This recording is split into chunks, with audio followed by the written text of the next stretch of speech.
Sementara ini aku mau cerita ke kalian pengalaman aku kemarin selama aku umroh di Makkah. Jadi ketika aku umroh kemarin, eee, satu hal yang menjadi hal yang paling nyata di mataku ketika aku berada di sana adalah bahwa orang-orang yang, bisa pergi ke Makkah itu adalah, orang-orang yang bisa pergi ke Makkah dan memenuhi, misalnya melakukan kegiatan ibadah haji, umroh itu adalah orang-orang yang dipanggil oleh Allah. Kenapa aku bisa bilang demikian? Karena ketika aku sampai di sana, aku tuh benar-benar melihat bahwasanya orang-orang yang di sana itu bukanlah orang-orang yang dari ekonomi yang bisa dibilang, menengah ke atas. Aku kira orang yang bisa pergi ke Makkah itu orang-orang yang bisa pergi umroh itu adalah orang-orang yang ekonominya itu berkecukupan atau mungkin berlebih ya, berlebih gitu ya. Tapi pas ketika aku sampai di sana, aku terkejut dan disitulah aku baru yakin bahwasanya memang orang-orang yang pergi ke sana adalah orang-orang yang dipanggil oleh Allah. Dan sampai sekarang, jujur aku masih belum mengerti, kenapa aku termasuk salah satu yang dipanggil oleh Allah. Tapi bagaimanapun itu, aku tetap berusaha untuk memantaskan diri, sembari memperbaiki dan terus, mmm, menjadi versi terbaik yang aku bisa lakukan. Sebelum kita kejauhan, aku mau cerita sedikit tentang pengalaman aku di sana, real yang aku lihat bahwasanya orang-orang di sana tuh banyak banget yang mereka itu bisa sampai di Makkah dan ya kita bisa lihat dari cara berpakaiannya mereka, yang pakaiannya itu tuh biasa aja gitu. Aku pikir ketika aku pergi ke sana gitu ya, aku tuh mungkin adalah orang yang paling sederhana gitu kan, pakaiannya sederhana, biasa aja. Ketika aku sampai di sana, masya Allah, ternyata masih banyak lagi orang-orang yang mereka tuh sangat jauh di bawah aku. Dan aku pikir dan yang aku lihat mereka itu pergi kayak bareng-bareng sama keluarga, sama anaknya kayak gitu. Terus yang menjadi pertanyaan sama aku, ongkos ke sana kan lumayan mahal ya gitu.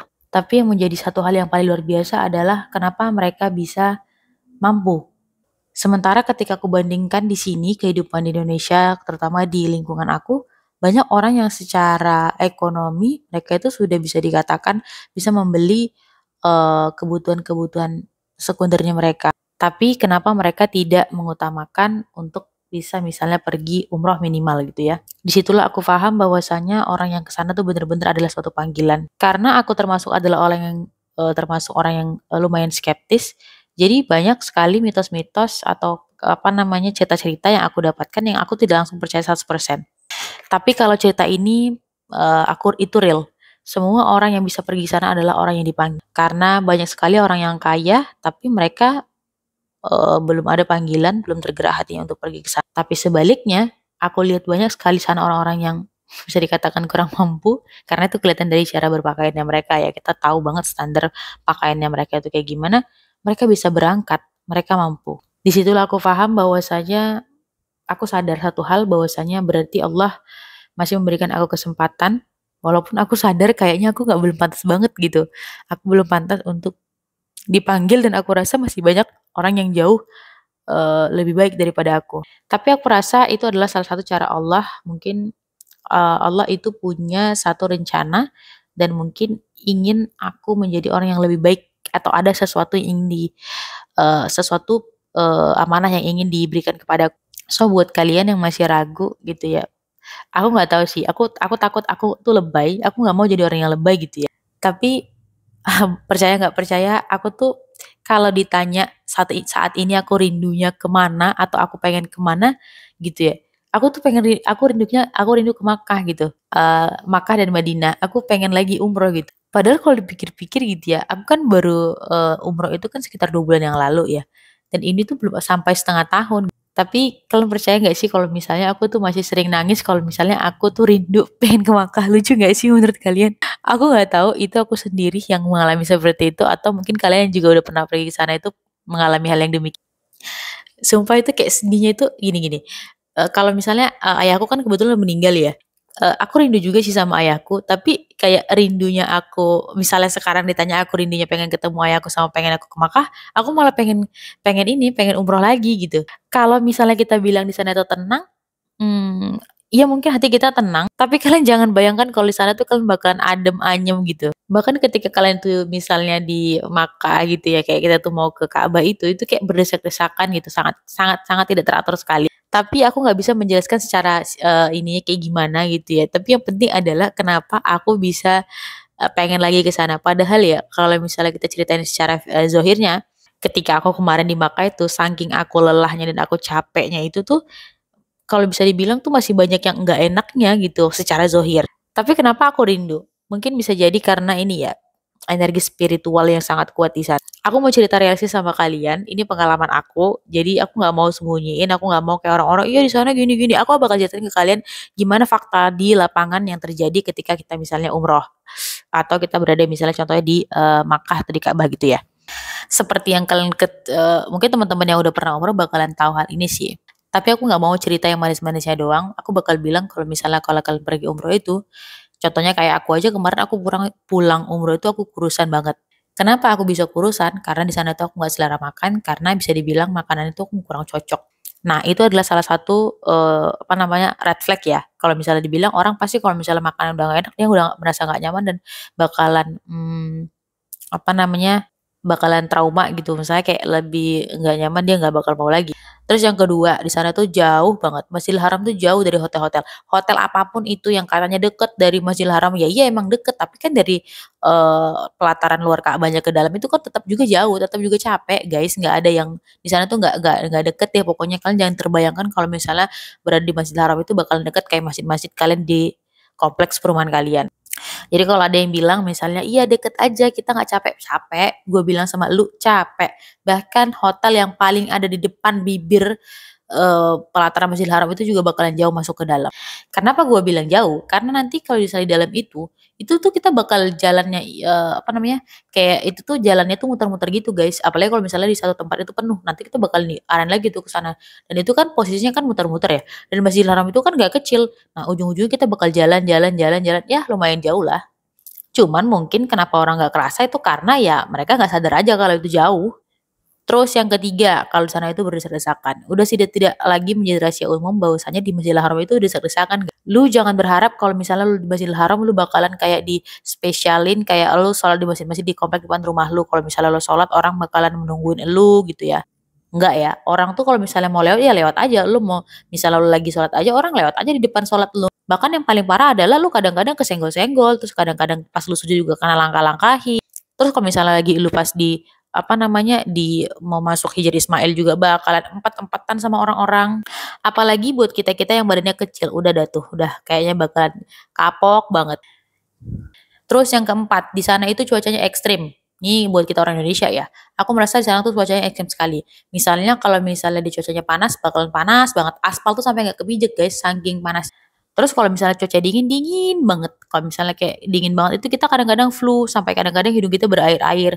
Tuh kalau misalnya contohnya kayak kita tuh kedinginan banget, kadang-kadang kita tuh bisa mimisan dan pembuluh darah kita pecah. Sama tuh kayak aku kemarin juga di sana pas umroh itu cuacanya dingin sampai kayak kita tuh nggak pakai AC tapi tetap dingin aja gitu. Terus sampai yang paling parahnya tuh aku nggak tahu sih kenapa kayak aku tuh tidur aja saking dinginnya aku pakai masker karena dinginnya itu sampai menusuk ke ini loh kayak ke hidung kita gitu. Makanya kayak aku tuh sampai kayak mimisan, terus sampai kayak batuk darah gitu. Terus apalagi ya? Terus juga apa namanya? Kita tuh bakalan kelamaan ini ya, kelamaan di jalan dan banyak melakukan aktivitas-aktivitas. Aktivitas itu misalnya contohnya kayak begini, kalau misalnya kita di Masjidil Haram itu, kita tuh nggak bisa ya, kalau misalnya kita tuh kayak, apa namanya, lama-lama itikaf. Kita kadang-kadang berpikir gini ya, "Oh ya nggak usah deh, aku nggak usah balik aja deh, aku ini aja deh, itikaf aja di masjid."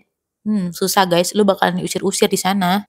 Dan askarnya itu mereka tuh galak-galak, lu tahu ya orang-orang Arab itu suaranya, besar-besar, terus kayak cara ngomongnya juga agak kayak ngebentak-bentak, walaupun mereka nggak bentak ya, mereka tuh sebenarnya baik. Terus kan mereka tuh besar-besar ya, tinggi-tinggi besar, terus kayak berewokan gitu. Tuh, hal-hal yang kayak gitu tuh kalau buat, kita orang Indonesia itu biasanya kayak membuat suatu hal yang nggak nyaman. Tapi for the ini ya, for the sake of this video, gue mau bilang kalau misalnya pas gue di sana itu gue mengalami hal itu. Bahkan gue kemarin pernah sempat konflik sama sama Askar gitu. Dia kirain gue videoin dia gitu. Terus dia langsung ngambil HP gue, dia bilang, gue nggak ngerti dia ngomong pakai bahasa apa, kayaknya dia ngomong pakai bahasa Inggris, cuman kayak Inggrisnya tuh kurang lancar gitu, kecampur-campur bahasa Arab sama aksennya gitu.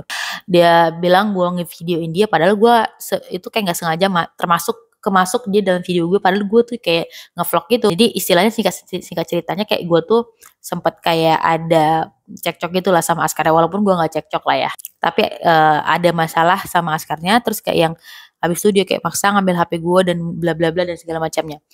For the sake of this video, semua pengalaman gue yang di sana tuh kemarin nggak nyaman, nggak begitu mudah, dan secara zahirli itu sebenarnya bukanlah suatu hal yang ya yang enak-enak aja, santai-santai aja kayak gitu.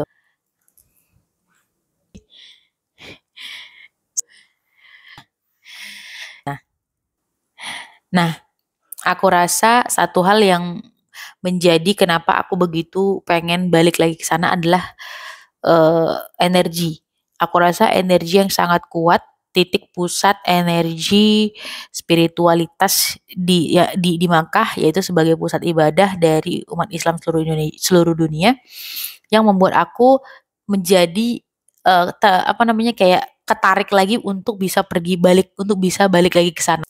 Bahkan aku nggak tahu sih, dari semua yang aku rasakan, misalnya kayak aku sekarang kayak aku pengen nikah, aku pengen pengen itu, tapi satu hal, kalau misalnya aku ditanya apa yang paling lu pengen saat ini, mungkin aku bakal bilang, aku nyebutin aku pengen umroh lagi, aku pengen balik lagi ke sana. Aku nggak tahu kenapa. So guys, aku nggak bisa jelasin sama kalian gimana rasanya. Kalau kalian pengen ngebuktiin sendiri ya, aku juga pengen kalian juga ngebuktiin sendiri apakah yang aku rasakan ini real atau mungkin aku tuh cuman kayak FOMO aja gitu.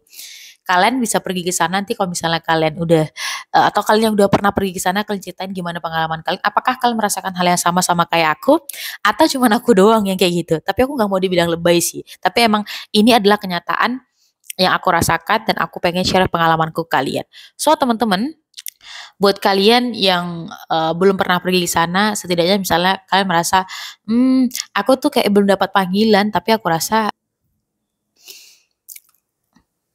oke guys, segitu dulu buat video aku cerita pengalamanku selama di kegiatan aku umroh kemarin. Mudah-mudahan ya, aku doain ya buat teman-teman yang belum pernah ke sana, semoga mendapat panggilan karena itu yang paling utama. Dan untuk teman-teman yang udah pernah pergi ke sana, semoga kita dipanggil lagi dan Allah berikan kelancaran kita. Sebenarnya nggak mesti harus rezeki berlimpah sih baru bisa ke sana. Aku rasa kalau misalnya Allah udah ngasih panggilan, pasti ada aja caranya dari manapun itu. So teman-teman, thank you for watching my video and thanks for your attention. See you in the next video. Bye bye. Assalamualaikum.